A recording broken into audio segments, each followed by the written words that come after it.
So now we find out when Elon Musk is taking over Twitter. Okay, so before I begin talking about it, welcome back to Views with Hughes, your Jennifer News. This is Jerome Hughes, and if you haven't done so yet, go ahead and smash that subscribe button and also click the bell notification so that way you'll be notified of future uploads and updates. All right, so let's go ahead and get right into it. Just like all other places reporting it, we have thatparkplace.com reporting that Elon Musk taking over Twitter, but now we see that the time that he's going to start, which is this Friday. All right. So they go ahead and go through the article of what it means for entertainment. All right.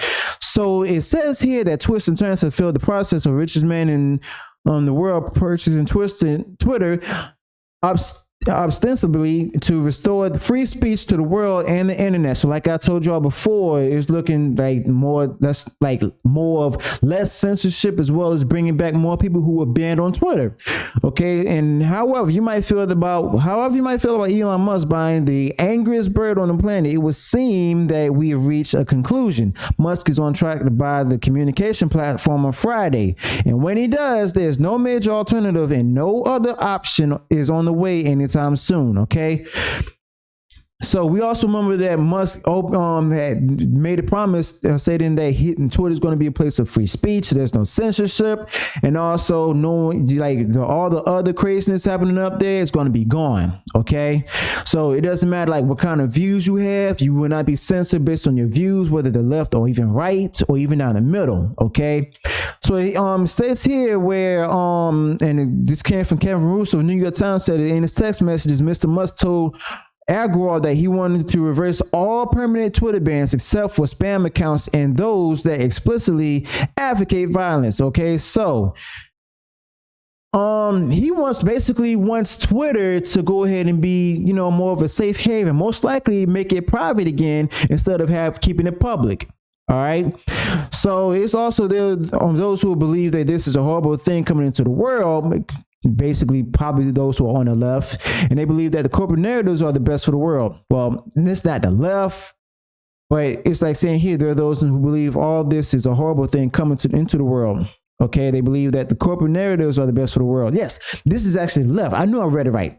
It goes to detail saying that they often enjoy having control over what is acceptable online. So it's interesting. They hate it when people try to. They seem that people actually try to control what they say, but they're the ones that's actually doing it themselves, trying to control what people can say or what they can't say. All right, they're determining who can stay on the platform and who needs to go.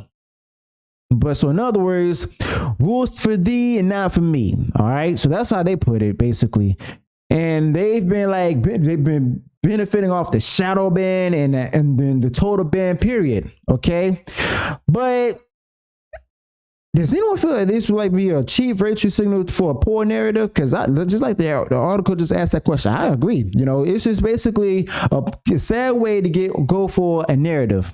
Okay, now all of this, none of this is theoretical. It says in the article. I'm currently reading an article that website covers theme park entertainment news, but that Park Place has also been banned from Twitter. Okay, and I remember learning about it, and it was recent though. It wasn't even too long ago.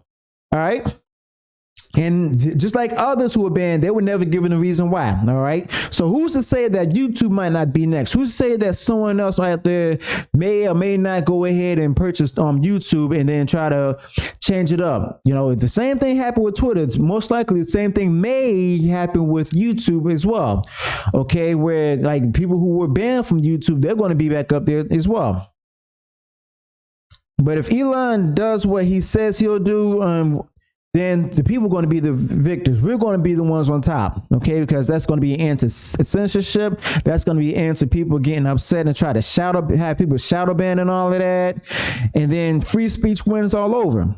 Okay, but there's also going to be a backlash against Twitter from different forces, just like it had before, where people just left the platform and then later on came back. But we're going to see more people leave the platform. Watch the left-leaning blue checks go ahead and lose more followers, okay? Because they're closing their accounts, they're deleting their Twitter accounts and stuff. Okay, so Elon Musk did post a tweet this morning. I remember him posting early in the morning stating that. No, it was last night actually, saying buying Twitter is an accelerant to creating X, the everything app.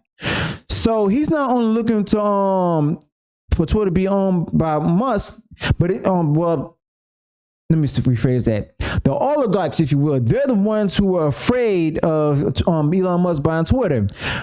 And if he's successful with buying Twitter, then why would he stop there? Why not create a competitor for YouTube? Oh, that's a good idea. And if he says, and if he does so, and if it's based on free speech, the corporations will lose even more than they have already with private entrepreneurs. Okay, that's what it says here. And it also talks about Temple, how Temple is already trouncing major news networks with a tiny crew and a video camera. All right.